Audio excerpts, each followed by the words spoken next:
Think your basement full of supplies will save you when the city collapses? Think again. As a combat medic who's seen chaos up close, here's the hard truth. In an urban collapse, your biggest threat isn't running out of supplies, it's everyone else knowing you have them. Most preppers are fighting the last war. They've got bug-out bags, tactical gear, and enough canned goods to feed a platoon. But in the concrete jungle, survival isn't about what you've stockpiled. It's about what you can hide. Here's what separates survivors from casualties. When Mother Nature targets cities, cities are death traps during natural disasters. Dense populations, aging infrastructure, and zero redundancy create perfect storm conditions. Earthquakes hit different in urban areas. High-rises become concrete coffins when they pancake. Know your building's construction date. Anything pre-1980 is suspect. Identify load-bearing walls in your apartment. That's your safe zone. Keep a pry bar and work gloves by your bed. You might need to dig yourself out. Urban flooding. The silent killer storm drains back up fast, 30 minutes from dry to deadly. Basement apartments become underwater tombs. Know your flood zone and have 3 routes to higher ground mapped. Never drive through standing water. 6 inches will float your car. Heat islands kill more than hurricanes. Concrete and asphalt turn cities into ovens, 10-15 degrees hotter than suburbs. Air conditioning fails when the grid goes down. Learn to cool your home without air conditioning. Identify cooling centers now before you need them. Dehydration kills in hours, not days. Pandemic amplification, high density, rapid transmission. Supply chains collapse when truckers won't enter infected zones. Stock N95s, not surgical masks.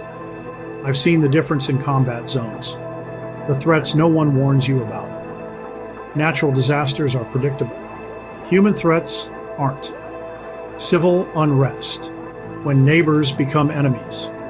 Riots spread faster than wildfire in cities.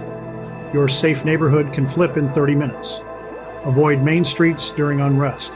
Side streets become kill zones. Board up windows from the inside. Outside boards advertise your home. Infrastructure as a weapon. Power substations are soft targets. One transformer feeds 50,000 homes. Water treatment plants have zero security. Cell towers go down first in coordinated attacks. Have backup comms, ham radio, CB radio, or a HYS-25 watt handheld radio, not just cell phones. The gray man principle. In South America, I learned visibility kills. Dress like everyone else in your area. Expensive gear makes you a target.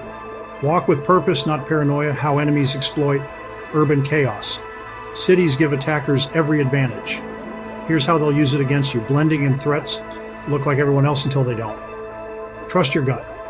If something feels off, it probably is. Watch hands, not faces. Hands hold weapons. Using crowds as cover mass gatherings become human shields.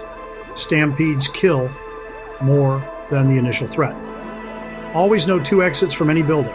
Move against the crowd to escape faster. Psychological warfare. Fear spreads faster than facts on social media. Misinformation creates panic. Panic creates opportunity. Verify everything through multiple sources. Turn off news notifications during crisis.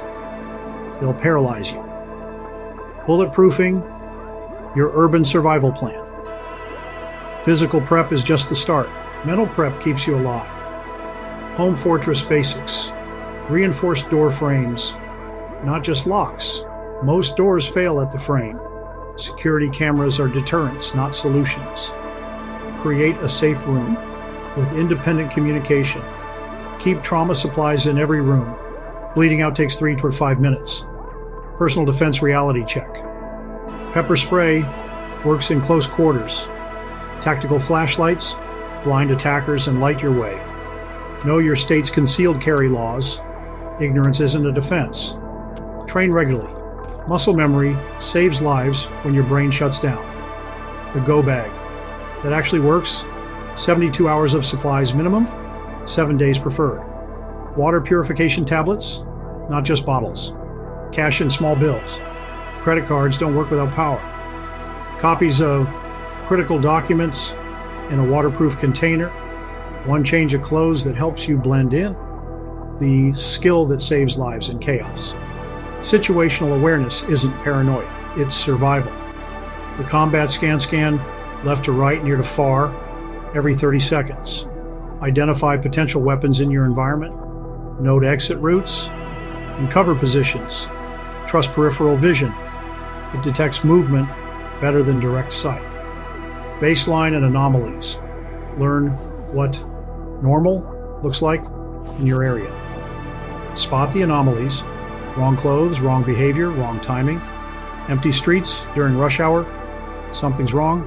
Too many people in one place. Potential target. Information. Gathering monitor.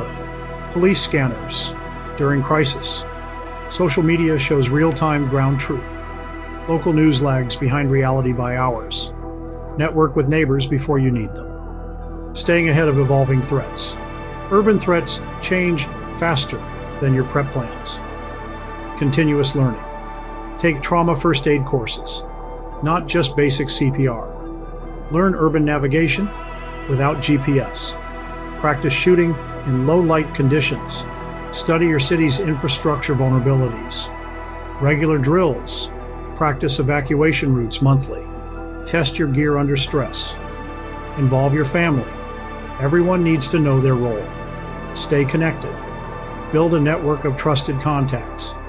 Use radios or encrypted messaging apps to keep in touch. Share information, not just supplies. The bottom line, your suburban prep plan won't work in the urban jungle. Cities are different beasts with different rules.